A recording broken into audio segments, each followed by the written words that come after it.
Thank you.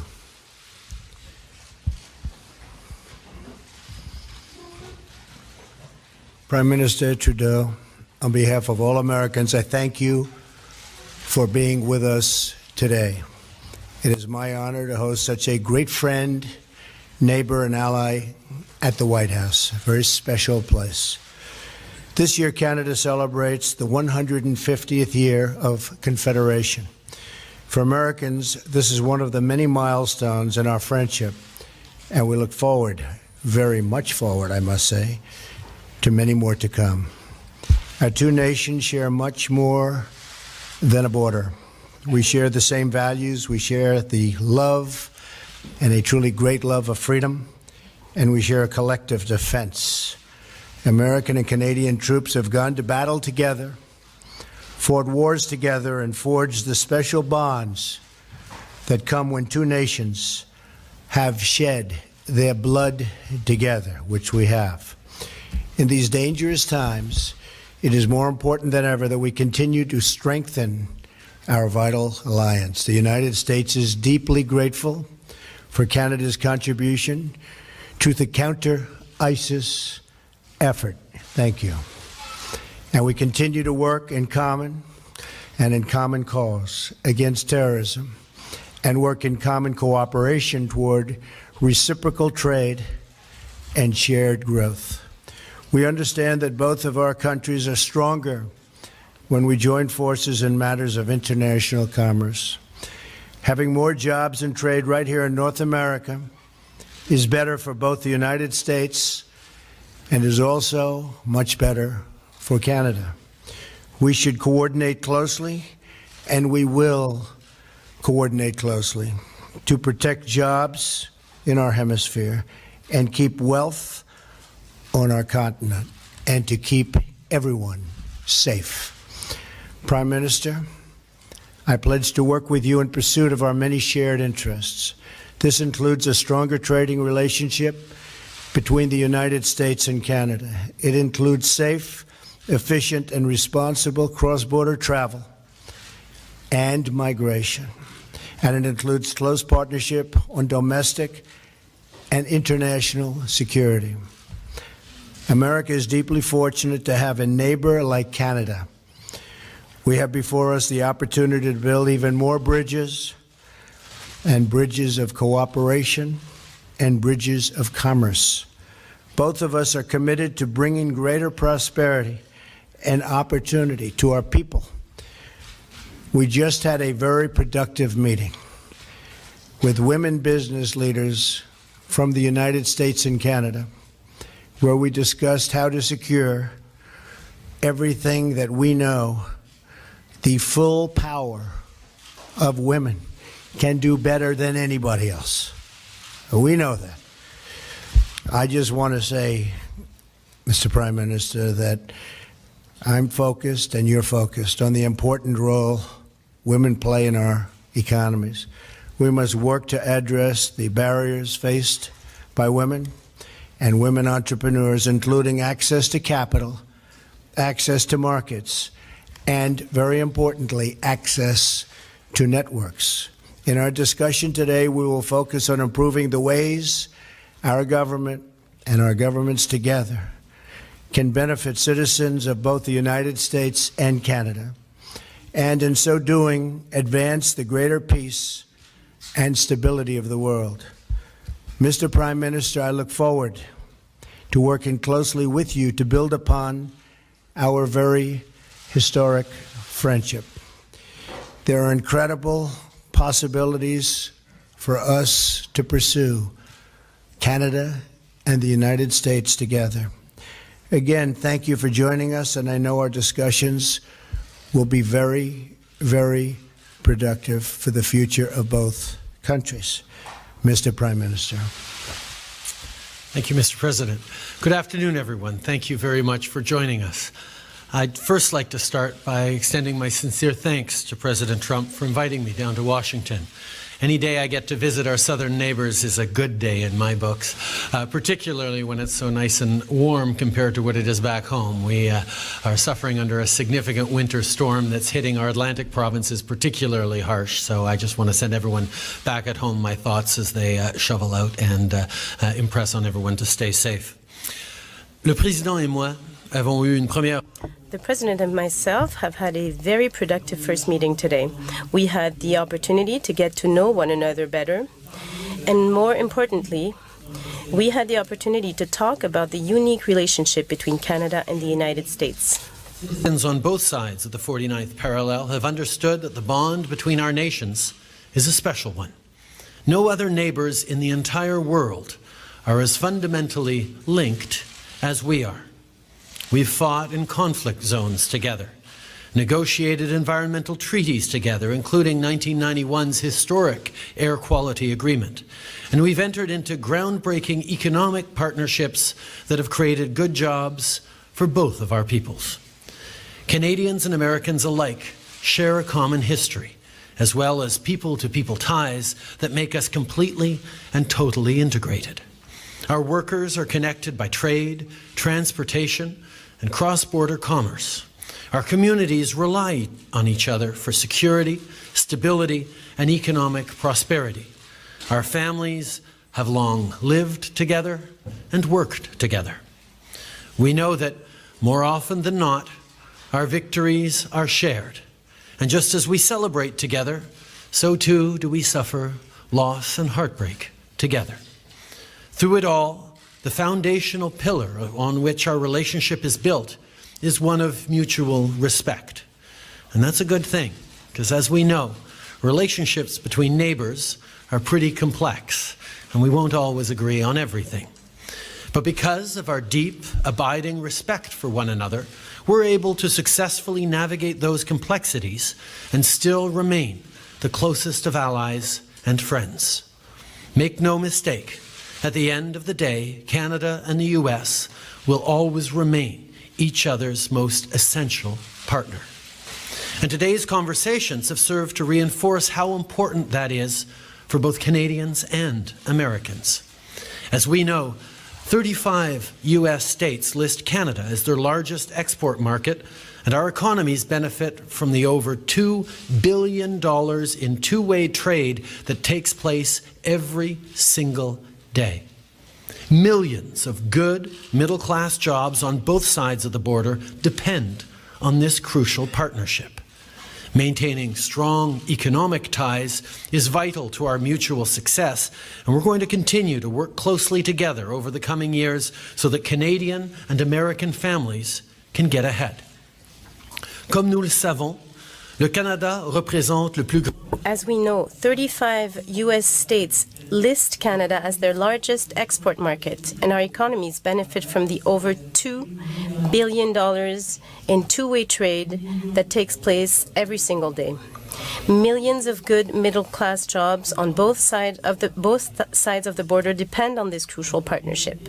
Maintaining strong economic ties is vital to our mutual success, and we're going to continue to work closely together over the coming years so that Canadian and American families can get ahead. That President Trump and I discussed today. At the end of the day, the President and I share a common goal.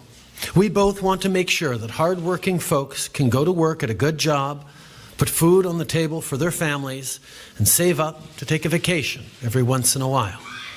That's what we're trying to do here.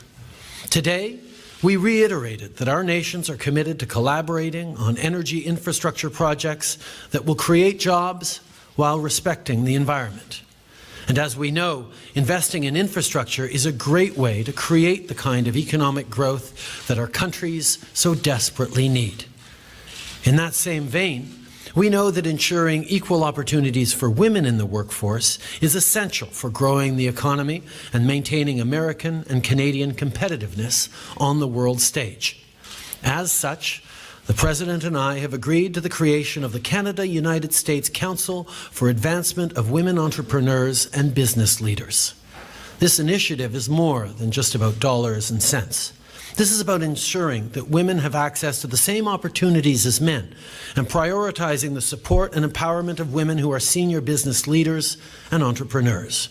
In doing so, we'll grow the Canadian and American economies and help our businesses prosper. Et finalement, le président Trump et moi. Finally, President Trump and myself have agreed to work together to fight against the traffic of opioids across our border. The rise of illegal use of opioids in our society is nothing less than a tragedy. We will do everything we can to ensure the safety of Canadians and Americans. Ladies and gentlemen, President Trump, I know that if our countries continue to work together, our people will greatly benefit from this cooperation. Time and again, that in order to tackle our most pressing issues, both foreign and domestic, we must work with our closest allies, learn from each other, and stand in solidarity as a united voice. With a level of economic and social integration that is unmatched on the world stage, Canada and the United States will forever be a model example of how to be good neighbors. Winston Churchill once said, "That long Canadian frontier from the Atlantic to the Pacific Oceans, guarded only by neighborly respect and honorable obligations, is an example to every country and a pattern for the future of the world." That, my friends, is the very essence of the Canada-US relationship. I look forward to working with President Trump over the coming years to nurture and build upon this historic partnership. Once again, it's a tremendous pleasure to be here in Washington. Merci beaucoup. Thank you very much. Okay, we'll take a couple of questions. Scott Thurman. Scott. Thank you, Mr. President. Thank you. You just spoke about the desire to build bridges, although there are some notable and philosophical differences between yourself and Prime Minister Trudeau. I'm curious, as you move forward on issues from trade to terrorism, how do you see this relationship playing out, and are there any specific areas with which, during your conversations today, you each decided to perhaps alter or amend your stances already on those sensitive issues like terrorism and immigration? And Prime Minister Trudeau, while only in its infancy so far, how do you see this relationship compared to that under the Obama administration? Well, we just began discussions. We are going to have a great relationship with Canada, maybe as good or better, hopefully, than ever before. We have some wonderful ideas on immigration. We have some, I think, very strong, very tough ideas on the tremendous problem that we have with terrorism. And I think when we put them all together, which will be very, very quickly, we have a group of very talented people, we will see some very, very obvious results. We're also doing some cross-border things that will make it a lot easier for trade and a lot better and a lot faster for trade. We have, through technology, we have some really great ideas, and they'll be implemented fairly quickly.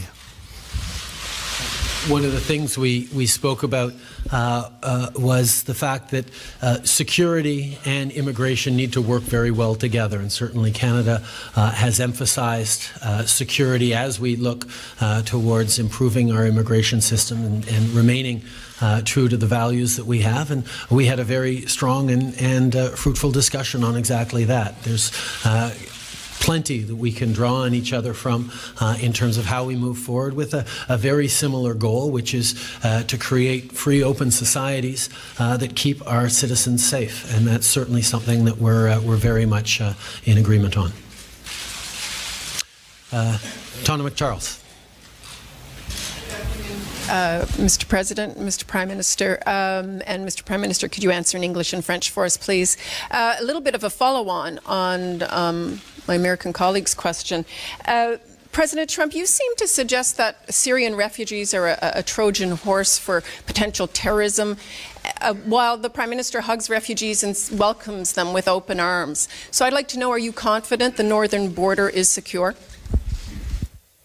Can never be totally confident, but through the incredible efforts already, I see it happening, of formerly General Kelly, now Secretary Kelly. We have really done a great job. We're actually taking people that are criminals, very, very hardened criminals in some cases, with a tremendous track record of abuse and problems, and we're getting them out. And that's what I said I would do. I'm just doing what I said I would do when we won by a very, very large electoral college vote. And I knew that was going to happen. I knew this is what people were wanting. And that wasn't the only reason. That wasn't my only thing that we did so well on, but that was something that was very important. And I said we will get the criminals out, the drug lords, the gang members. We're getting them out. General Kelly, who's sitting right here, is doing a fantastic job. And I said at the beginning, we are going to get the bad ones, the really bad ones. We're getting them out, and that's exactly what we're doing.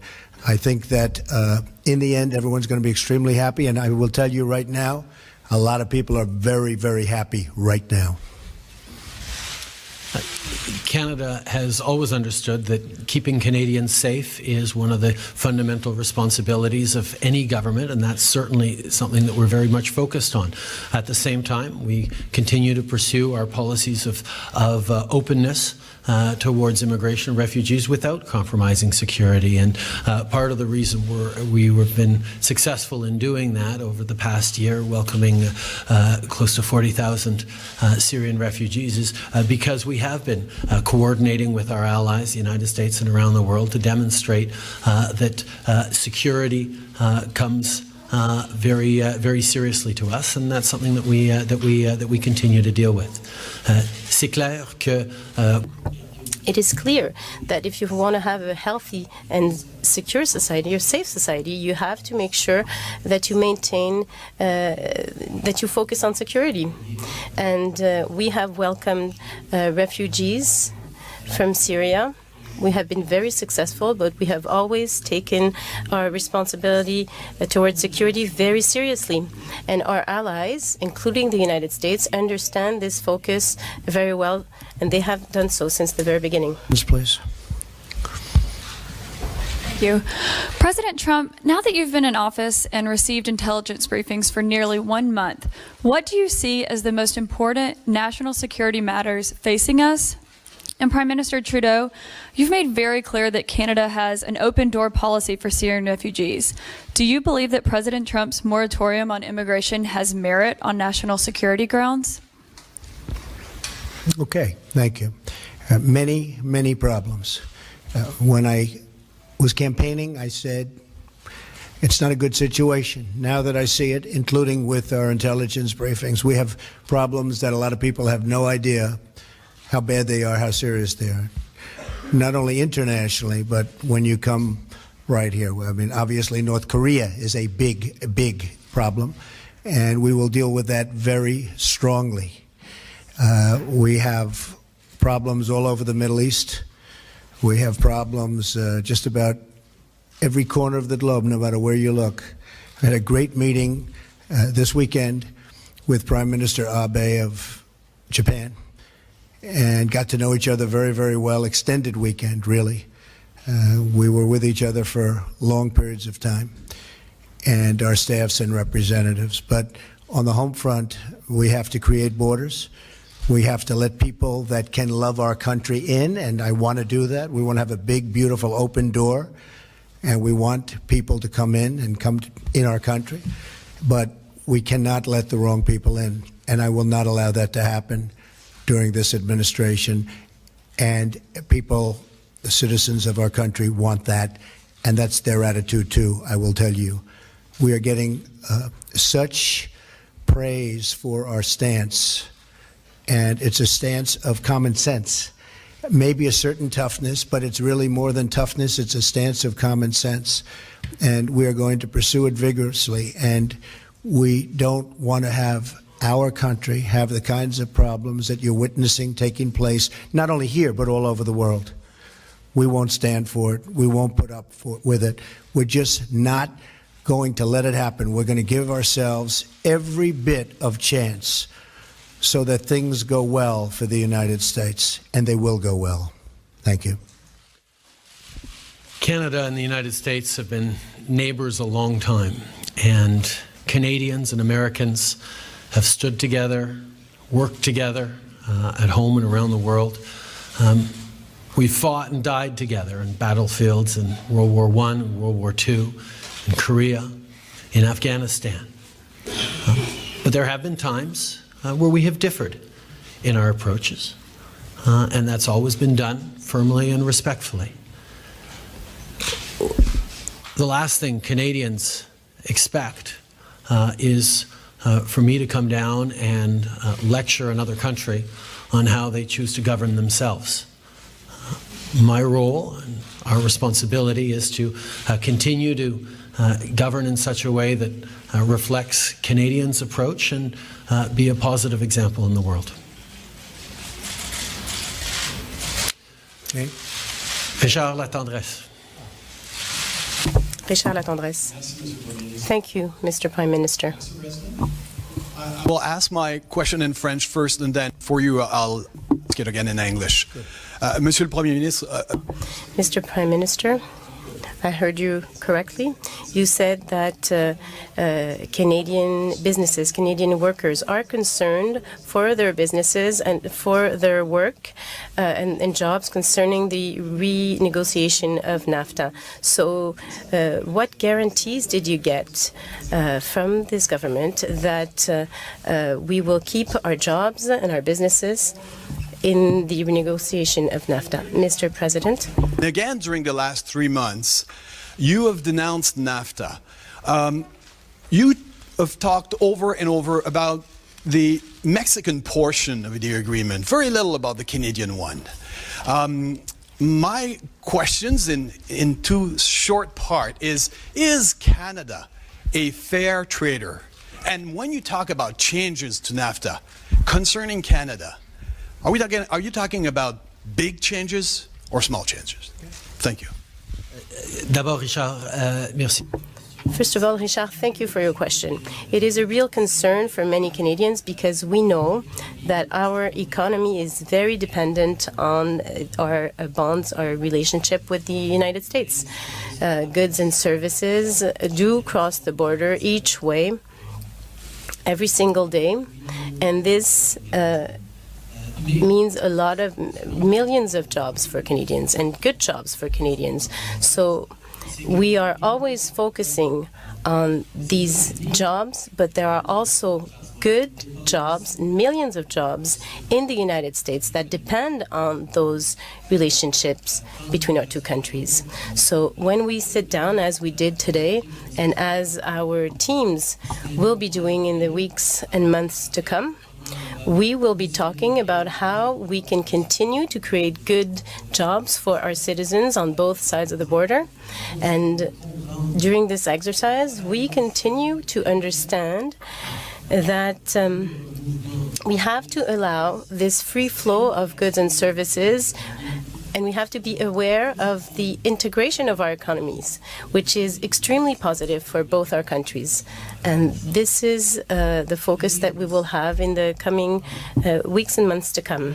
Aware of the fact that much of our economy depends on good working relationships with the United States, good integration with the American economy, and the fact is millions of good jobs on both sides of the border depend on the smooth and easy flow of goods and services and people back and forth across our border. And both President Trump and I got elected on commitments to support the middle class, to work hard for people who need a real shot at success. And we know that by working together, by ensuring the continued effective integration of our two economies, we are going to be creating greater opportunities for middle-class Canadians and Americans now and well into the future. I agree with that 100%. We have a very outstanding trade relationship with Canada. We'll be tweaking it. We'll be doing certain things that are going to benefit both of our countries. It's a much less severe situation than what's taken place on the southern border. On the southern border, for many, many years, the transaction was not fair to the United States. It was an extremely unfair transaction. We're going to work with Mexico. We're going to make it a fair deal for both parties. I think that we're going to get along very well with Mexico. They understand and we understand.